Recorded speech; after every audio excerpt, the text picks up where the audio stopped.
ಅಹಮದಾಬಾದ್ನಲ್ಲಿ 1 ತಿಂಗಳು ಕಳೆದಿಲ್ಲ. ವಿಮಾನ ದುರಂತದ ಆಘಾತದಿಂದ ಯಾರು ಕೂಡ ಹೊರಬಂದಿಲ್ಲ. ಆಗಲೇ ಏರ್ ಇಂಡಿಯಾ ಸಿಬ್ಬಂದಿಗಳಿಂದ ಭರ್ಜರಿ ಪಾರ್ಟಿ ಮಾಡಲಾಗ್ತಿದೆ. 241 ಜನ ಸಾವನ್ನಪ್ಪಿದ್ದಾರೆ ಈ ಒಂದು ವಿಮಾನ ದುರಂತದಲ್ಲಿ. ಆ ಒಂದು ದುರಂತ ಇನ್ನೂ ಮಾಸುವ ಹಾಗೆ ಇಲ್ಲ.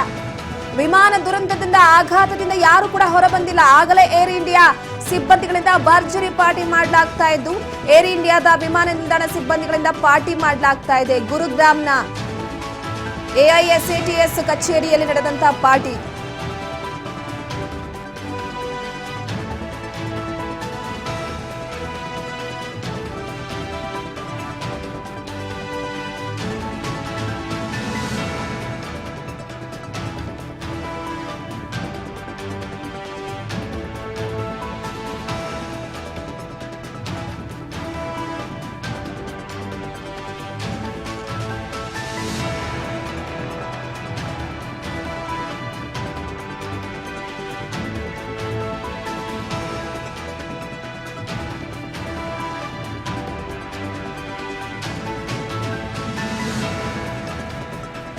ಪ್ರಮುಖವಾಗಿ ಏರ್ ಇಂಡಿಯಾ ವಿಮಾನ ಸಿಬ್ಬಂದಿಗಳಿಂದ ಪಾರ್ಟಿ ಮಾಡಲಾಗ್ತಾ ಇದ್ದು, ಎಲ್ಲೋ ಒಂದು ಕಡೆ ಇನ್ನೂ ಕೂಡ ನಮಗೆ ಆ ಒಂದು ಆಘಾತದಿಂದ ಹೊರಗೆ ಬರೋದಕ್ಕೆ ಸಾಧ್ಯ ಆಗ್ತಾ ಇಲ್ಲ. 241 ಜನರನ್ನ ನಾವು ಕಳ್ಕೊಂಡಿದ್ದೀವಿ, ಒಬ್ಬ ಮಾತ್ರ ಬಚಾವಾಗಿದ್ದು.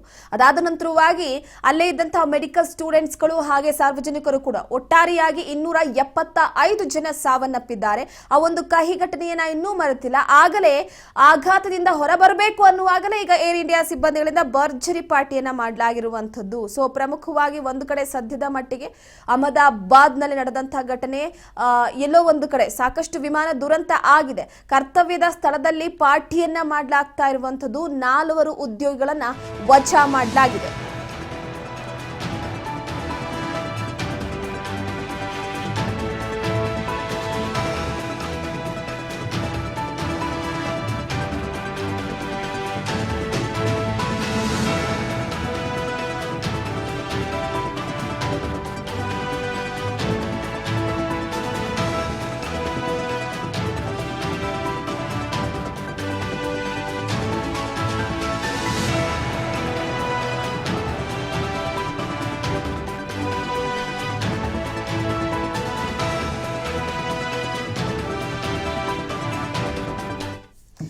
ಪ್ರಮುಖವಾಗಿ ಗಮನಿಸ್ತಾ ಇದ್ದೀರಾ, AISATS ನ 4 ಹಿರಿಯ ಉದ್ಯೋಗಿಗಳನ್ನ ವಜಾ ಮಾಡಿರುವಂತದ್ದು. ಹಿರಿಯ ಉದ್ಯೋಗಿಗಳಿಗೆ ರಾಜೀನಾಮೆ ನೀಡುವಂತೆ ಸೂಚನೆಯನ್ನ ಕೊಡಲಾಗಿದೆ ಏರ್ ಇಂಡಿಯಾ.